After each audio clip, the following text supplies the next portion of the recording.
ഒരുപക്ഷെ കേരളത്തിൻ്റെ എല്ലാ ജില്ലയിൽ നിന്നും നമ്മൾ ഈ ഓപ്ഷൻ ലേലവീടിൻ്റെ വീഡിയോ ഇടുമ്പോൾ തൊട്ട് എനിക്ക് കോളുകൾ വരും. കേരളത്തിൻ്റെ എല്ലാ ജില്ലയിലും തന്നെ പ്രോപ്പർട്ടീസ് ഉണ്ട് അവൈലബിൾ. ഞാൻ ഈ വീഡിയോ കാണിക്കാം കേട്ടോ. പക്ഷേ എൻ്റെ പ്രധാന ലിമിറ്റേഷൻ എന്ന് പറയുന്നത് നമുക്കത് പോയി തുറന്ന് കണ്ട് വീഡിയോ ചെയ്യാനുള്ളൊരു സാഹചര്യമില്ല. നിയമപരമായിട്ടുള്ള പ്രശ്നങ്ങൾ, രണ്ട് ആ പ്രോപ്പർട്ടി എല്ലാം സീൽഡ് ആയിരിക്കും. പിന്നെ പ്രധാനമായിട്ടും ആ മൂന്നാമത്തെ നമ്മുടെ ഓണർക്കുണ്ടാകുന്ന ബുദ്ധിമുട്ട്.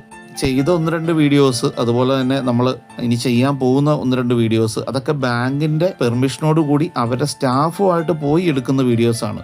പക്ഷേ പ്രോപ്പർട്ടി മേടിക്കാൻ താല്പര്യമുള്ളവർക്ക് അത് നേരിട്ട് പോയി തുറന്ന് കണ്ട് ലേലത്തിൽ പങ്കെടുത്ത് മേടിക്കാനുള്ള ഓപ്ഷൻസ് അവൈലബിൾ ആണ്. ഇന്നത്തെ വീഡിയോയിൽ ഞാൻ സൗത്ത് ഇന്ത്യൻ ബാങ്കിൻ്റെ എങ്ങനെയാണ് ലേലത്തിലുള്ള വീടുകളുടെ ഡീറ്റെയിൽസ് അറിയുന്നതെന്ന് കാണിച്ചു തരാം.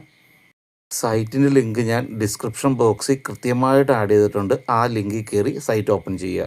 ഈ ഒരു വെബ്സൈറ്റിലോട്ടായിരിക്കും തന്നെ. ഇവിടെ ആദ്യം നമ്മുടെ സ്റ്റേറ്റ് സെലക്ട് ചെയ്ത് കൊടുക്കുക. ഞാനിവിടെ കേരള സെലക്ട് ചെയ്ത് കൊടുക്കുവാണ്. അതിനുശേഷം നമ്മളുടെ ജില്ല, ഇപ്പോൾ എറണാകുളം ജില്ലയിലെ ഒരുപാട് ആൾക്കാർ ചോദിക്കാറ്, എല്ലാ ജില്ലയിലും പ്രോപ്പർട്ടി കിടപ്പുണ്ട്. ഞാനിപ്പോൾ ഒരു ഡെമോയ്ക്കായിട്ട് എറണാകുളം ജില്ല സെലക്ട് ചെയ്തു.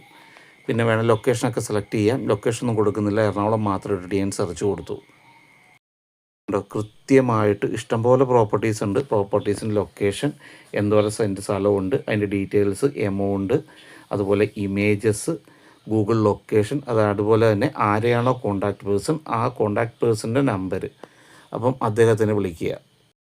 അതുപോലെ എല്ലാ ജില്ലകളിലെയും പ്രോപ്പർട്ടീസിൻ്റെ ഡീറ്റെയിൽസ് ഇതിനകത്ത് കാണും.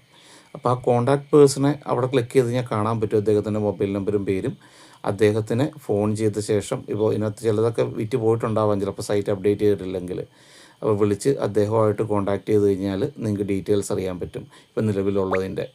അപ്പോൾ ഇതുപോലെ നിങ്ങൾക്ക് നിങ്ങളുടെ നിയർ ബൈ ഏരിയയിലുള്ളത് ആ കോൺടാക്റ്റ് പേഴ്സണെ വിളിച്ച് തിരക്കി അന്വേഷിച്ച് അറിയാൻ പറ്റും. അപ്പം നാഷണലൈസ്ഡ് ബാങ്കുകളുടെ എനിക്ക് ഒരിക്കലും ചെയ്യാൻ സാധിക്കത്തില്ല.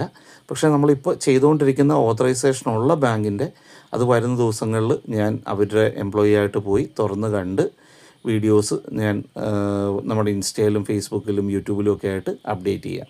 അപ്പം ഈ ഒരു മാർഗ്ഗത്തിൽ കൂടി നിങ്ങൾക്ക് നാഷണലൈസ്ഡ് ബാങ്കിൻ്റെയും സെർച്ച് ചെയ്യാൻ സാധിക്കും. താങ്ക്